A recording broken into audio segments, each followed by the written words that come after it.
Yeah, so hi everyone, and welcome to our chat on AR and sustainability at Concave Summit, which is an independent summit exploring the convergence of sustainability and social impact with technology through the lens of culture and community. So my name is Qiyun, and I'm a digital creator with behind the page The Weird and Wild on Instagram.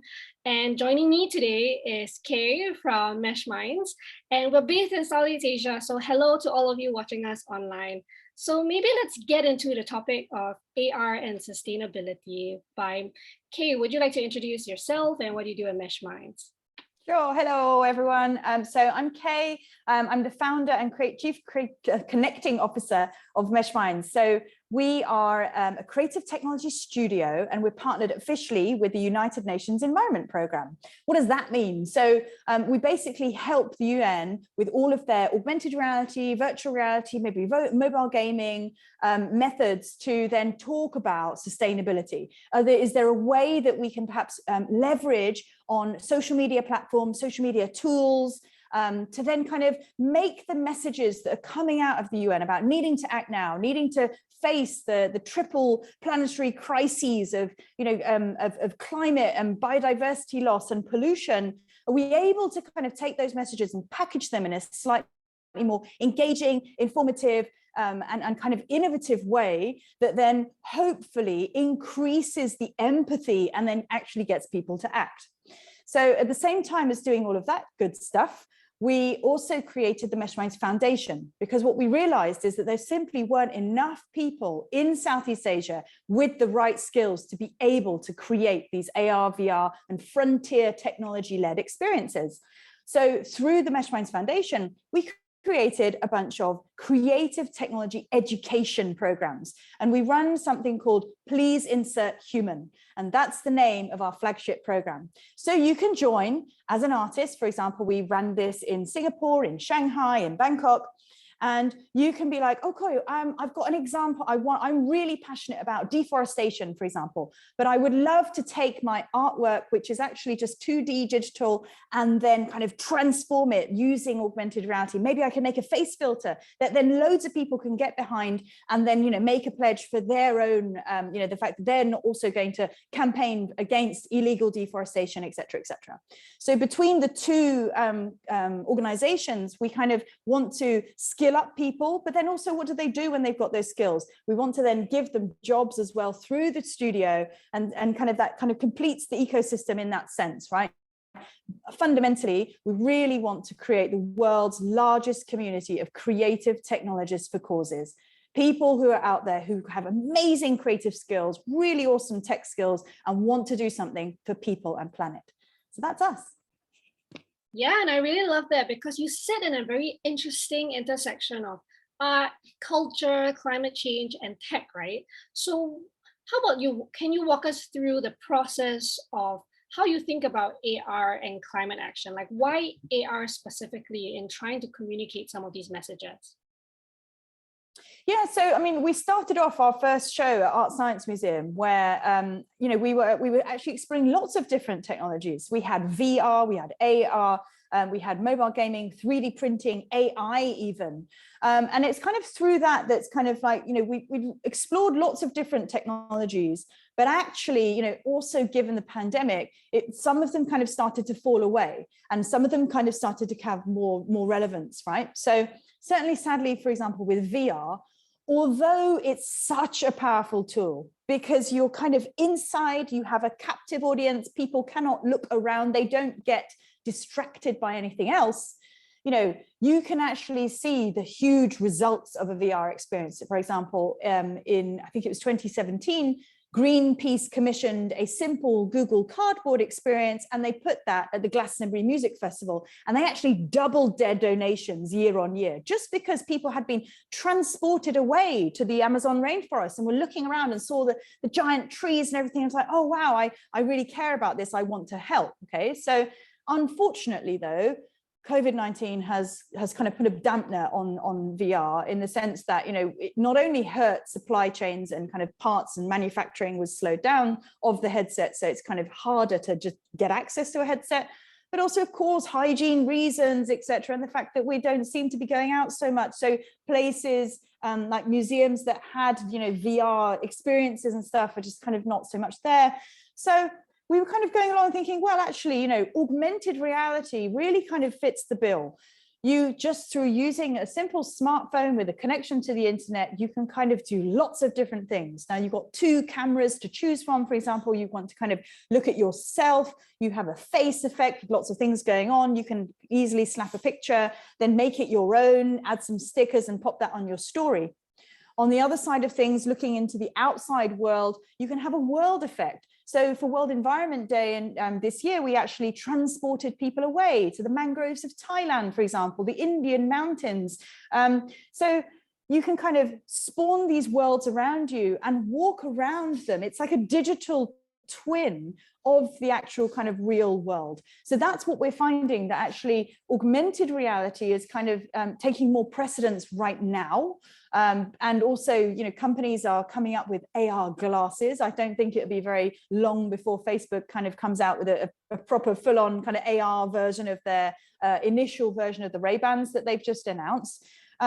So we're finding that that kind of technology is very accessible, and that you can have a variety of different experiences that's making it kind of pushed to the forefront at the moment. Although I think certainly in future, things like AI as well, in terms of mapping areas of pollution and kind of like getting real-time data to understand where are the hotspots, where are the plastic pollution hotspots, for example, that we need to go in and dive into. All of these technologies are fundamentally changing the way that we are consuming, producing art, and also sustainability data along the way. So quite fascinating, really.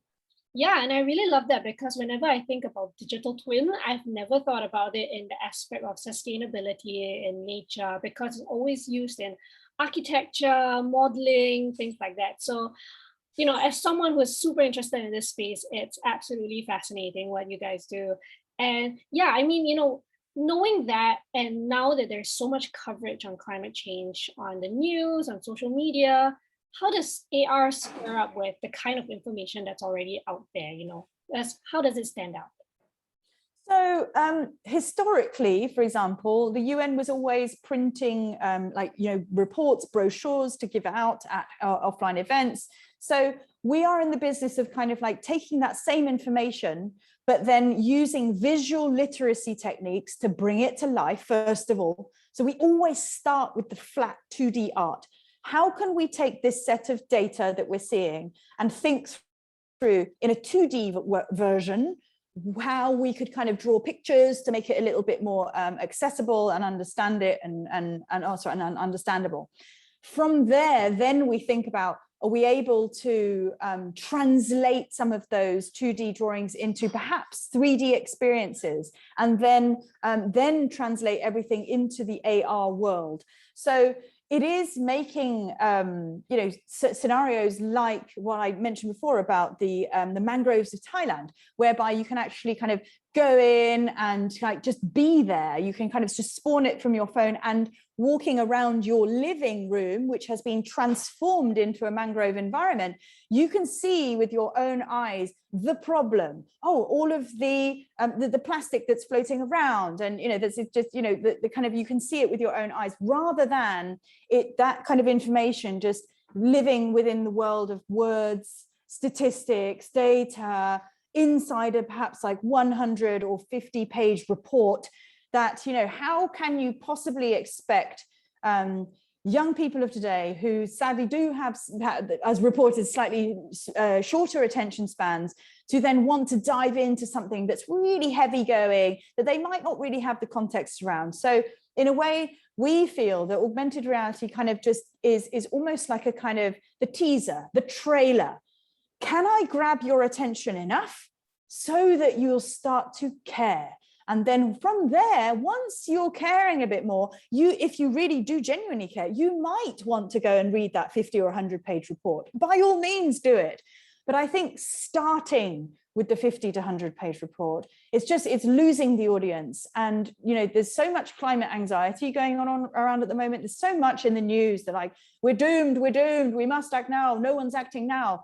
I think that we need to use tools like augmented reality to inject a bit of fun, entertainment into the messaging so that people can kind of grasp it a bit more easily and not run away from all of this data thinking, well, either at worst apathetic, there's nothing I can possibly do, so I won't do anything, or kind of like, well, I kind of do my bit, but then I just pat myself on the back and then off I go, and then I'm just kind of, augmented reality allows you to kind of share and become part of something, become part of a community. Because, for example, in some of the games that we've created for 100 Days to Beat Plastic Pollution, you can challenge your friends. Hey, I got 50 points on say no to single use. How about you? There's nothing like that in reading a scientific report either.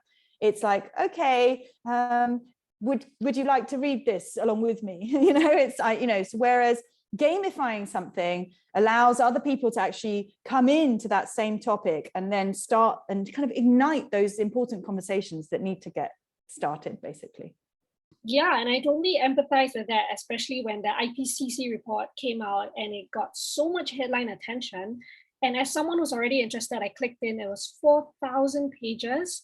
And I was like, oh my gosh, who in the world is going to be able to read this beyond those who actually care about the issue? So totally see how, AR can really bring you across that barrier in a way that it's extremely accessible, it's not daunting, and more people can feel like this is something that can be a part of. But I guess with that said, are there any challenges or limits to AR in communicating some of this? And how do you think people or organizations can overcome it? Yes, definitely. I mean, whenever we talk about technology, there's always the technology divide to have to bridge, right? So yes, unfortunately, even the experiences that we are creating need a smartphone. We do always cater for the lower end devices, especially in Southeast Asia, right? So we're kind of like limited a bit by the actual technology, right? So because Spark AR from Facebook is actually still in beta. So it changes sometimes, every 6 months they'll come out with a new version. So that has a massive challenge for AR developers to kind of, because we always have to kind of keep abreast of the latest changes and make sure, because our commitment to the UN and creating these experiences for people and planet is that they will always be online. They will be evergreen. So we don't want them to expire. So that is a big job on our part, because when the software gets updated, sometimes things break. And that little link that made that little kind of, the mangrove spawn in the first place, maybe it's a little bit broken. So when you spawn it, it will be a bit janky, or, so we want to make sure that the experience is always nice on evergreen and it's all there. So the actual technology itself is limited to, having a good smartphone. Having said that, I'm very glad that even, by, I think it's 2025, about more than 70% of the Thailand population will have access to a smartphone. Right, so we're not kind of talking very, very low percentages. Actually, the majority of people will have a smartphone in future. These things are getting more affordable, etc. Of course, then not only with your smartphone, you also need an internet connection, and a stable one at that, right? Because if your internet connection is always dropping in and out, the simple line of code, which is basically, an augmented reality experience, all it is if the camera sees this image, please play this video, is kind of, at its simplest form, that's kind of what an augmented reality experience is. So if there's always kind of like a slight kind of glitch with the internet, then it's going to be like, oh, what's that image that I'm trying to find? Oh, I can't quite see it. Therefore, I'm going to now play a slightly glitchy video and I'm not sure what I'm doing. So yes, we need to always remember that there is a technology divide, much more so, and that we have to get over, especially in countries like in Asia, but it shouldn't stop us. We need to make sure that we keep pushing the boundaries of trying these experiences so that when everyone is on the internet, then, you know, the experiences are really, really good. And we can leapfrog all of the kind of rubbish tests that we did, the ARs that didn't quite work, push the ones forward, the ones that did really work, and get lots of engagement. And then we kind of go from there. In the same way as, you know, when we first had the birth of the internet, a lot of people kind of like accessing it through laptops, whereas in less developed countries, they go straight away mobile first now. So they've actually leapfrogged that entire generation of people, much like me, who grew up, you know, trying to access the internet through a very large computer with a broadband dial-up access going in the background and all that stuff, and you're losing your internet connection halfway through your giant email and all that stuff, right? So we've actually leapfrogged, and now lots of things are mobile first, and that's why, again, we are focusing on what can we do with this kind of pocket rocket, you know, like there's got to be a way that we can actually, if so many people around the world have one of these in their pocket, it's like kind of carrying around an old school TV with you. When I was growing up, your TV was basically the way that you got information. It's either that or the radio. It's very unidirectional. Now it's multi-directional. I carry it around in my pocket. I can talk to anyone at any point around the world about any topic at all. And off we go, you know, so you can have these conversations with people all around the world. So I think building things for that kind of smartphone device. And as I was saying, you know, the new devices that are coming, AR glasses, et cetera, which hopefully when they come to market won't be thousands of dollars, because technology has moved on and it's allowed us to create these things for more like hundreds of dollars, in the same way as now, if you want to buy a kind of like secondhand reconditioned iPhone, it'll only cost you a few $100s and not thousands of dollars like it might have done a few years ago, you know. So I think that it is something that we always think about, and we're always trying to think, how do we create these AR experiences, but also remember to try to bridge that digital divide by, yes, hoping that more people will have these devices, but also thinking through, is there an analog version of what we are doing? So what we've also been doing is thinking about, how can we take some of the experiences and the characters that we create, these digital characters, and put them inside a workbook that is just printable, or you can just put it in a PDF and download it from wherever you are.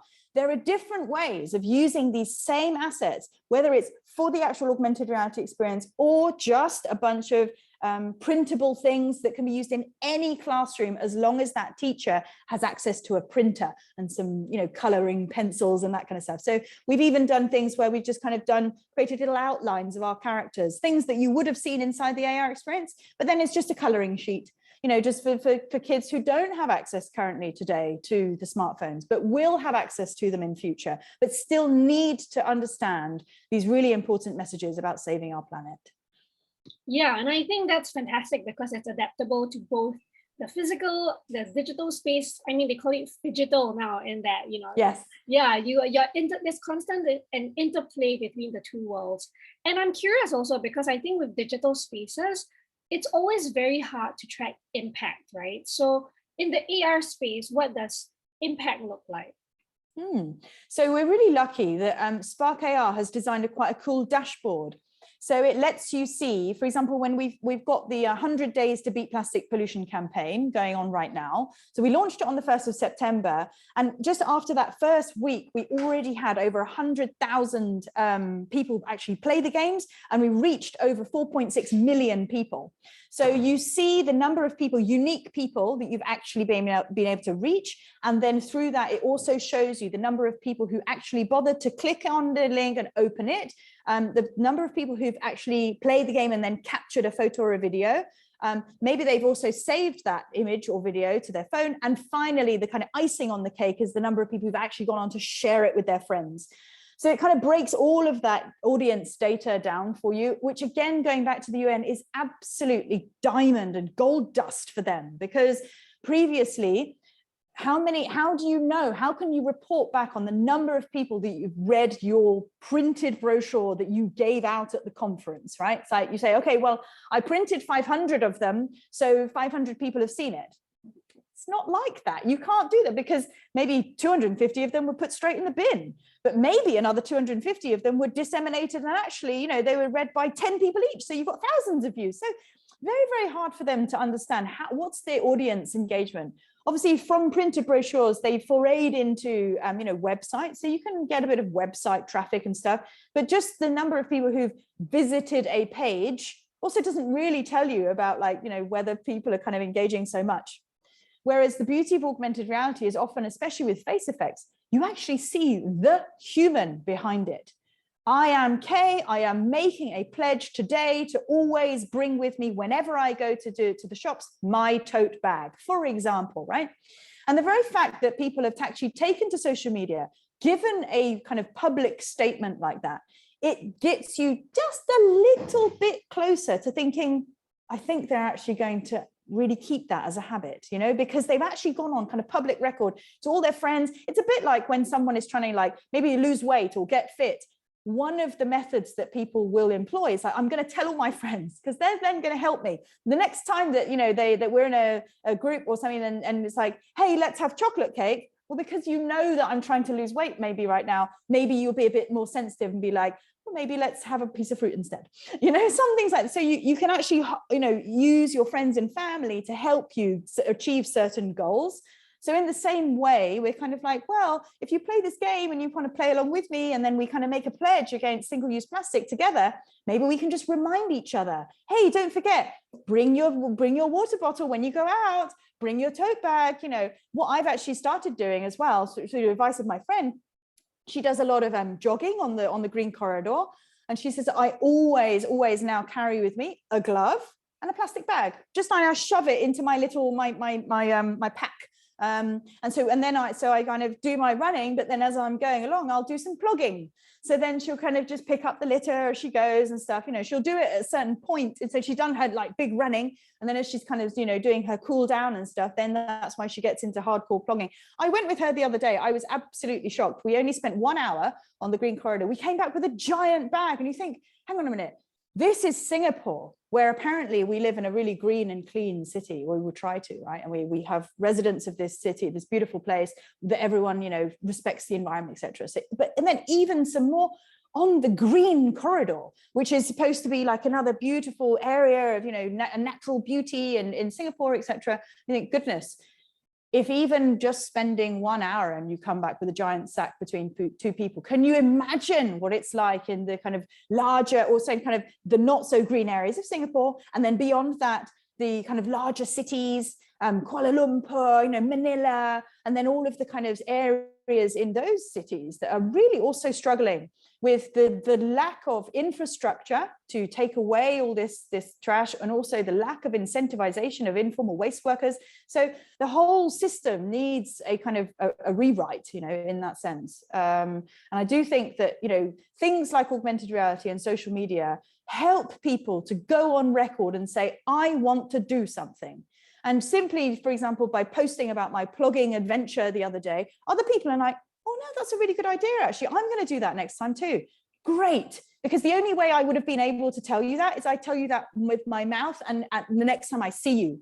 But actually, because it's social media, now all of my friends have seen that. All around friends around the world have seen that. So I've got now people contacting me, hey, from my friends back in London, I'm also going to do the same thing, which is fantastic, right? So you think that's the power of technology, is to kind of get those messages out there really quickly. And if you can make it a bit fun and different by using augmented reality games and tools, let's try and see. But we don't have all the answers. But the data is showing that, there's pretty good engagement with this stuff. So let's see, right? Because in that first week alone, the data is showing a 2.5% engagement rate. And if you contrast that with standard Instagram data, it's, what's considered good engagement is 0.05 to 0.5% engagement on Instagram. So if we've already got 2.5%, hey, that shows you something is happening. Something is grabbing people's attention about this topic and going, yeah, okay, I'll give this beat plastic pollution thing a go. Why not? And that's where we want to be. But we're just trying. It's just the tip of the iceberg at the moment, right? And there's so much more to come from the world of augmented reality. So we're really excited, especially now everyone's starting to talk about the metaverse, and there's this embodied internet and these 3D websites that we're going to be able to go in and explore. augmented reality is going to power a lot of that in terms of the creation of virtual assets and characters and digital goods and all that kind of good stuff. So we're just starting, and you know, but the future is bright so far. Yeah, and I'm super excited, especially, you know, when you talk about all these things, I see the transformative potential of social media in climate action. And, you know, we just have a few minutes left, and I would love for you to share about, you know, what is the, I guess, what are the next steps for MeshMinds, and what are the opportunities presented by AR that, you know, you guys will be working on for whoever's watching this. So, I mean, ultimately, you know, the world is our oyster. At the moment, we are very excited about, you know, new features coming up in Spark AR. So, for example, we've got body tracking, right? So they've got this whole cool thing where instead of just the face now, you can track someone's entire body. And where people are starting to use that is in music videos. So, for example, when a lot of the kind of effects on a music video would have happened in post-production, it can now actually happen in real time using the augmented reality camera.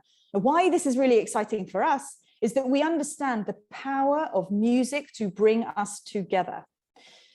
If we can get a load of musicians on our side, to then start using augmented reality filters that are designed to carry messages for people and planet, that's another way that we can achieve mass communication of these important sustainability messages, but through the medium of augmented reality and music and art. So that's kind of one trajectory that we're really excited by. We're also really excited about this kind of like, what is this world of AR glasses? It's all coming. We're kind of a little bit terrified. So I think my team are always like, you know, we're both excited and terrified about the new technologies, because of course, excitement, of course, you can read all the, wow, this is all coming. But of course, then you have to navigate the slightly terrifying things like, well, everyone is potentially going to be wearing a pair of glasses that can, at just the simple tap of a finger, be recording the world around you all the time. And whilst that is a necessary step in these glasses understanding the world around them, and therefore through the power of AI being able to understand, oh, I'm looking at a chair now, that's a chair, etc., etc., the terrifying thing is about humans' privacy. And therefore, you know, all of the kind of rules and regulations and policies that have to be in place to allow people to kind of accept this new augmented reality glasses technology into our lives is going to take a little bit of time.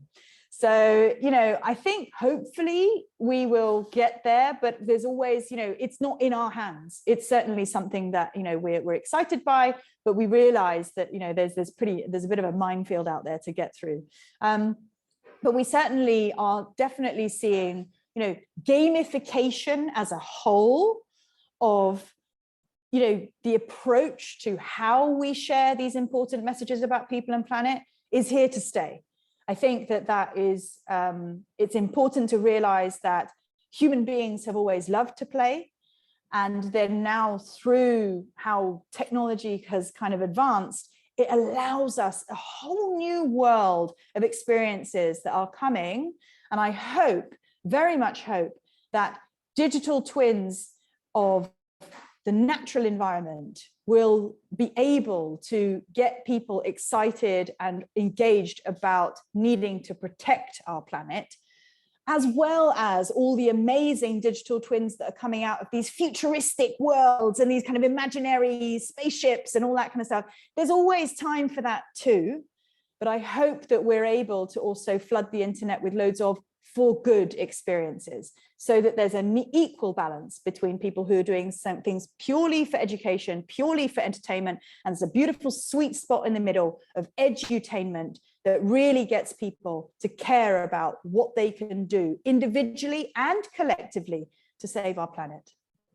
Yeah, and I'm super excited because exactly like what you said, there's so much potential, yet also a lot of consideration for a lot of ethical things beyond like privacy, inequality, and like you said, this is very experimental, it's very exploratory, and I think personally that's what I find the most exciting about this space, because we're driven by a sense of purpose, but supported or complemented with technology. And I'm so glad to be learning all of this with you. And for everybody out there, please check out MeshMinds and check out all the good work that they're doing. And I absolutely am in love with all their stuff. So thank you so much for coming on with us. And it's been such a pleasure talking to you, Kay. Thank you so much. It's brilliant.